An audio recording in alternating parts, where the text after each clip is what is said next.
going to begin with? He goes with knight to f3. This is known as the Reti system, and it can also transpose to many different openings. Magnus also keeps it flexible. He brings his knight out to f6 and asks Levan, what is your plan? Are you going for d4? Are you going for g3? Or are you going for c4? c4 it is. Levan goes for c4. This is now somewhat in English opening territory. Now for Magnus, many options here. You can choose the e6 d5 setup. You can go g6. He goes for b6. Queen's Indian. You know, generally when you put your bishop on b7, that's the Queen's Indian setup. So Magnus has played his pawn up to b6 and Levan meets it with g3. So now when the bishop will come here, the other bishop will also go on this diagonal to counter it. So Magnus goes now, ooh, g6. It's the double fianchetto. You have put your pawn on g6, b6. Both your bishops will be on the long diagonal. This is also known as hypermodern play. Why is it called hypermodern? Because let's just see a couple more moves. Bishop b7. He develops his bishop. Now Levan maybe will take more space in the center here. Magnus always keeps a lot of water next to him, keeps himself hydrated, and now see, white has taken the center control. So this is known as classical way of playing, you know, control the center. And what Magnus is doing is he's put his bishop here and he's going to put his other bishop on this square, bishop to g7. And this is why it's called hypermodern, because you're not controlling the center with your pawns. You're doing so with your pieces. Castles by white, and Magnus also will most likely castle. Yes, he does. So before committing his c pawn, d pawn and e pawn, Magnus has finished his development. Of course, this is early days in the opening, but right now white has a very small edge because of the center control. By the way, did you guys notice Magnus has actually cut his hair? In fact, for this event, he's come very well groomed. He's cut his hair and looks very smart. Okay, how should black continue now? Do you want to play e6? Do you want to go d6? Do you want to play c5? But you know, c5, d5, the bishop would be closed. So there are several options. You can see Levan Pantsulaia has moved away from his table, which shows that he's confident out of the opening. Magnus takes a bit of time and pushes his pawn to e6. His idea now could be eventually to play his pawn up to d5 in the center. That's what he may want to do, and he's also gotten up from the chair. So right now there are no players on the board. That happens sometimes in chess games. Now Levan comes back and he sees that Magnus has pushed his pawn to e6. How should white react now? Few options are knight c3 and also queen c2. But when you go knight c3 and you want to play e4, black will go knight e4. And so Levan first goes for the move bishop f4. And in a way, he's delaying the development of his knight here, because now if you play knight e4, that sometimes can be met with knight d2 in order to put pressure here. So there is no longer a knight to capture on c3. So these are little nuances in the opening. d6 played here by Magnus. And Magnus choosing a very different setup. He wants to go perhaps knight d7, maybe put his queen on e7 and then break with either c5 or e5. Queen c2 played. Maybe somewhere he wants to play e4. So if Magnus is not very careful, let's say he goes knight d7, already now knight c3 and e4 gives white a very sizable edge. c5 played. I like this move now. Now you will see that the queen has moved away. d5 is no longer possible. He hits the center with c5. Levan takes it. Question to all of you. Do you take with the b pawn or do you take with the c pawn? What is a better way to continue here? One move is superior to the other and Magnus instantly takes it with the b pawn. Notice how he's okay with the weakness on d6 because he knows that it is temporarily weak. Later he can push it to d5. A good move now I feel is rook d1 because this kind of forces black to go back knight e8 and the rook is still on f8. It gets a little cramped in here. So Levan should maybe find this move rook d1 and put pressure on d6. He's thinking a bit. He has 1 hour 19 minutes. Magnus has 1 hour 23 minutes. And he plays the move knight to c3. But with this move, perhaps it gives Magnus the chance to finish his development and coordinate his pieces. You see Magnus goes queen e7. I like this move. With this move, what he's doing is he's going to put his rook on d8, and then if there's further attack on d6, he'll then go knight e8 when the knight does not block the rook, which is why I felt that instead of knight c3, rook d1 would have been more accurate. Never mind, these are little nuances in the opening. We are still completely fine. He brings the rook to d1. Levan Pantsulaia, he attacks here. He wants to provoke Magnus into playing e5, which would be a terrible move because after bishop g5, the d5 square is very weak. For now, in order to defend this pawn, rook d8 would be the correct move, and this is exactly what Magnus does. He defends his pawn on d6. How should white now continue? Can he put more pressure on the d6 pawn? Yes, there are ways actually to put pressure. You can go queen d2, and that's exactly what Levan does. He plays queen d2.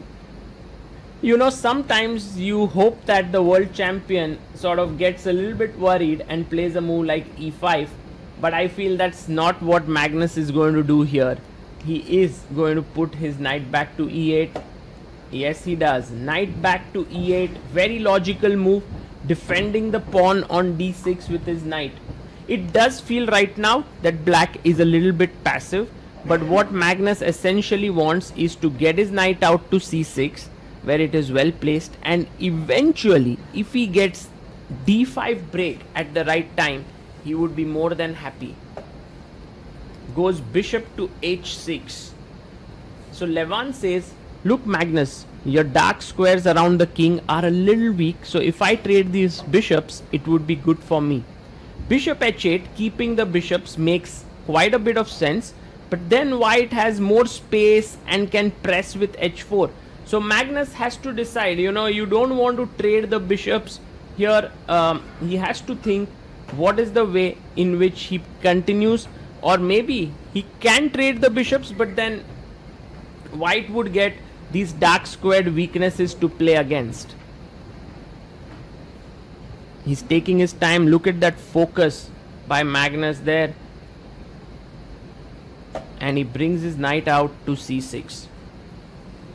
In classical chess, you will notice how the players make their moves very slowly in the opening, even on the board. And bishop takes g7 by Pantsulaia. Magnus takes back with the king. For white also now, it's not so easy to make progress. He's got everything developed. He may want to go e4, maybe with the idea of e5. But what e4 does, it does weaken the d4 square. And so such moves have to be made with great care in the position. Any committal move can backfire against a player of Magnus's caliber. b3 played. Again, a solid move, but with an idea that maybe the queen goes to b2 and looks at the king on the long diagonal. That could be the idea of this move, to play queen b2. It's important to see how Magnus now unravels very slowly. Firstly, the idea is now to push the pawn to d5. But how do you prepare it? Because right now if you do it, you will simply lose the pawn. Knight takes d5 and white would be winning. So he first gets his knight to f6, and now he's preparing to push the pawn to d5. Levan brings his queen to b2. Logical move is now This is pinned here, and I think for Magnus, very simple would be to just bring his king out of this pin. King g8 makes a lot of sense. Yes, he plays it. King g8 played. The game has been very well matched until now. We are on move number 17. Rook d2 played by Levan. He wants to double his rooks on the d file and put pressure on the d6 pawn.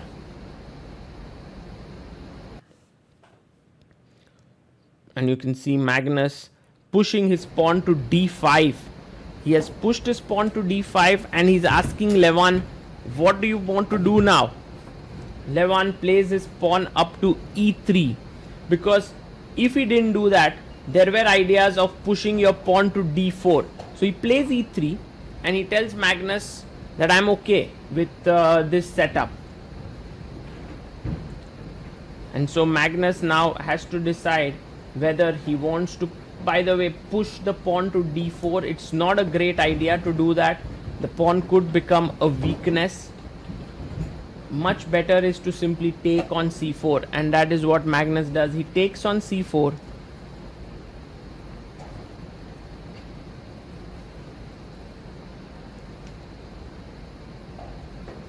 And Levan thinking for a bit, but I think it makes sense to just take the pawn back. B takes c4 and he captures it.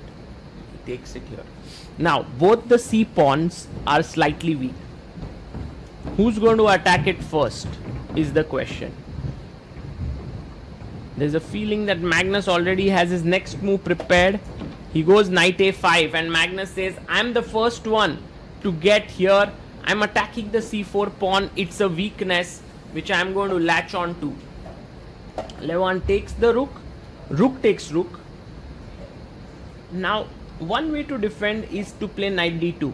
It's a slightly passive move here and defending here, but I think Levan wants to play a more active way and he goes knight e5. Although this does come with its own drawbacks now, because the knight is not very stable on this square on e5. The knight does defend c4, but could become a problem eventually.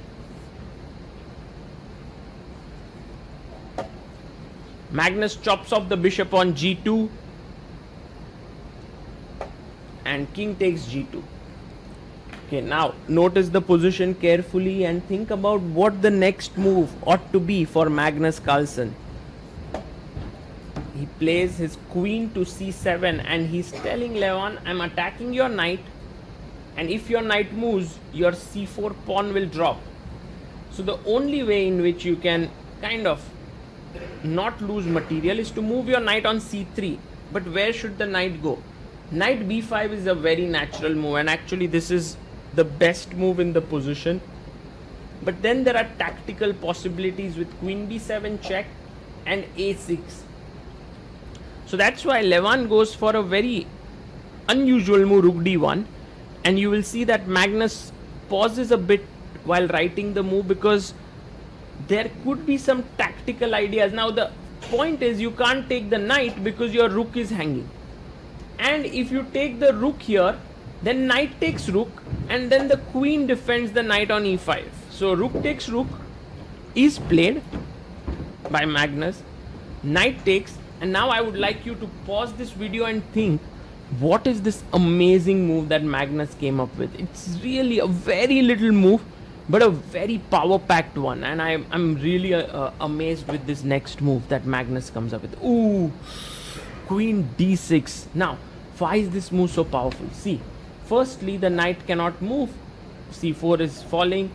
This knight actually is run out of squares. If you go to c3, it blocks the queen's path here.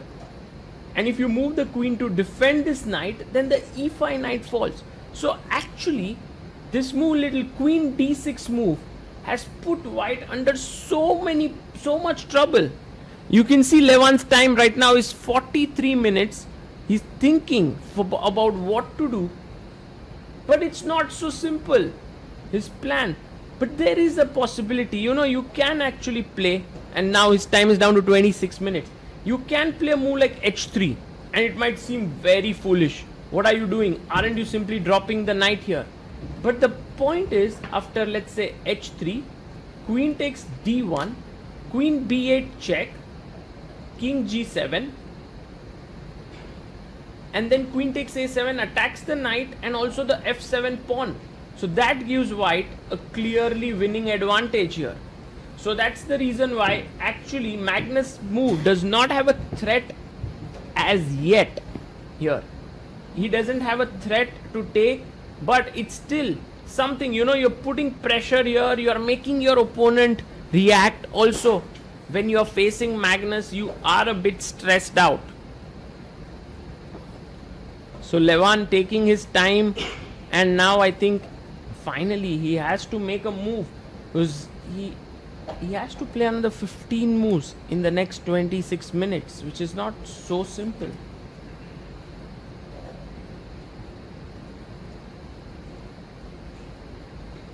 The real option really looks like making some kind of an improving move, h4, h3, maybe e3. No, he goes knight to f3.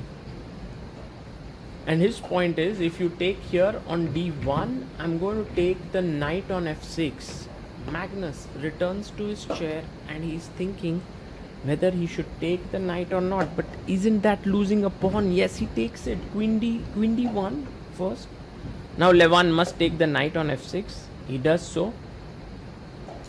But now c4 pawn. This is falling.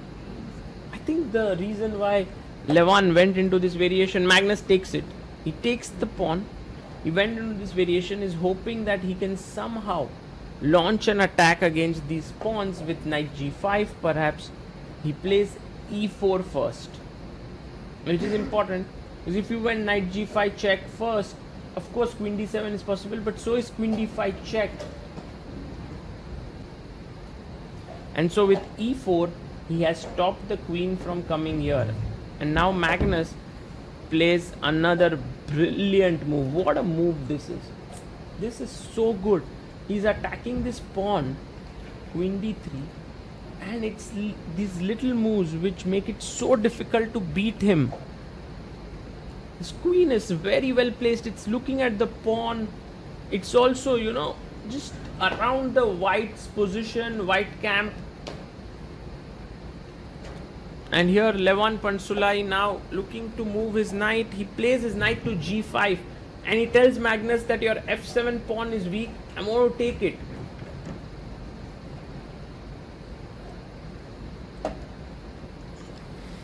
And now Magnus brings his queen back and defends the pawn on f7.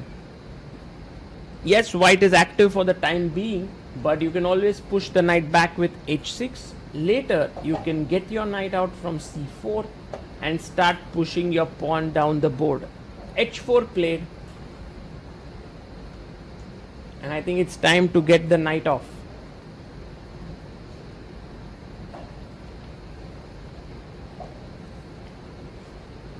Magnus taking his time. He has 34 minutes. His opponent is down to 22 minutes, but here Magnus thinks for a full 15 minutes on the clock. He's down to 19 and plays at 6. So a move like h6 is a big responsibility. Why?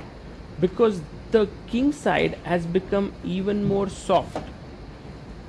But with accurate calculation, you can take those decisions. Queen c6 played, attacking once again the pawn on e4, and there's no real great way to save it.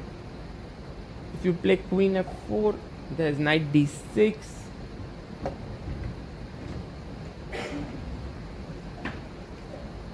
and he plays his pawn up to h5.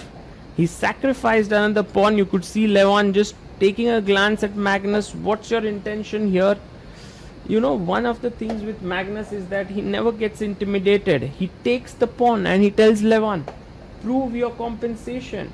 Why have you given me the pawn? H takes on g6. And now, of course, Magnus shouldn't take with the pawn because it creates more weaknesses. But he can take with the queen. Yes, he takes with the queen. And of course you can't trade the queens, because in the knight endgame you are not just one but couple of pawns down. Position is far from over, mainly because the white queen is very active and also the king is well defended on g2. Queen comes back to f4, looking at the h6 pawn and also at the b8 square. Queen to d3, and here the best move is to simply chop off this pawn on h6. Somehow after queen h6, queen f5, black is in the game. There's no problem here. I mean, white is in the game after queen h6, but he goes queen b8, which is a big blunder. It's a big mistake. Now, the reason why this is a mistake, you will understand that although white is going to gain back one pawn here, which is an important pawn, what he's losing is king g7. What he's losing is that after queen a7, his queen is completely out of the game. And Magnus now is having a great move up his sleeve, which is easy to miss. He's going to sacrifice his knight now. It's a very nice position. He goes knight e3. Look at this move. If you go king g1, there is queen f2, queen f1 and queen g2 mate. If you go king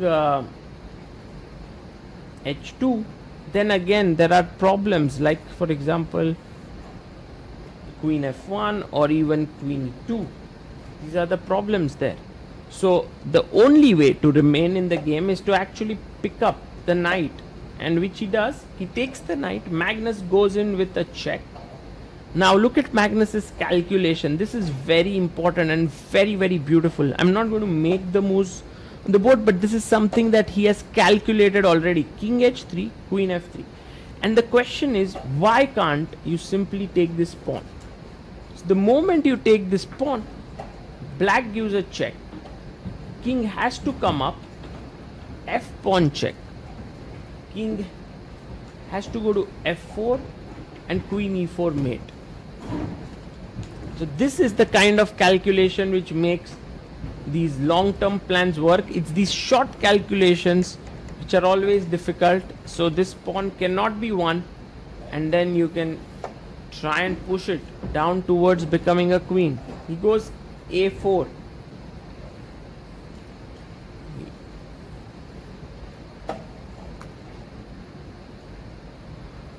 Magnus gives a check. King g4. And now you want to play f5 and mate him, because king f4, there's queen e4. However, this pawn is pinned, so you can't push it. He gives a check. Again, a nice move, forcing him back, and Magnus gets up from his chair because it was the 40th move. And generally on the 40th move you really want to get up, get some refreshments, eat something, go to the washroom. But because Levan made his move very quickly, Magnus had to do it in his own time. He pushes his pawn to c4. Now you'll see that the clock hasn't added 30 minutes. That's because the clock will first run down to 0 and then the 30 minutes will be added. That's how the rule is. Queen goes to c7.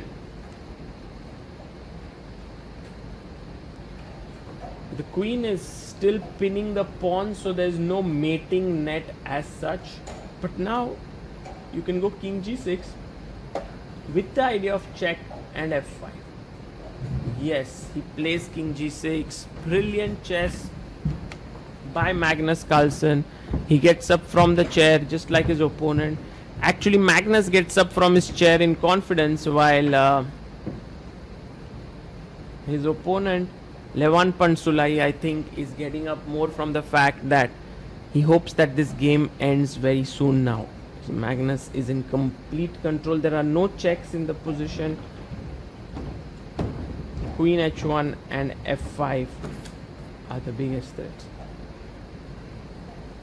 Levan comes back, and we must see what he plays.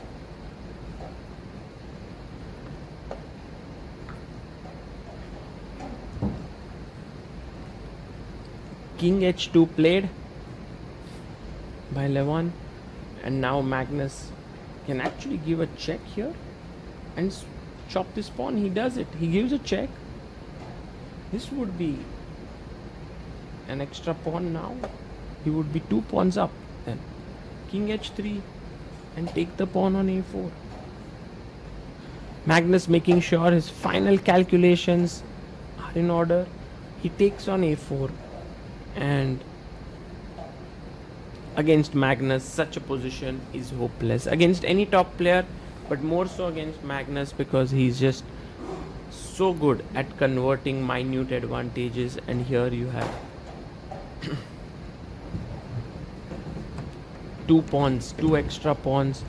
There you see Magnus getting up from the chair and Levan shaking his hands and saying that well played. You can see the nod and the nod of agreement that you played well. The players are signing the score.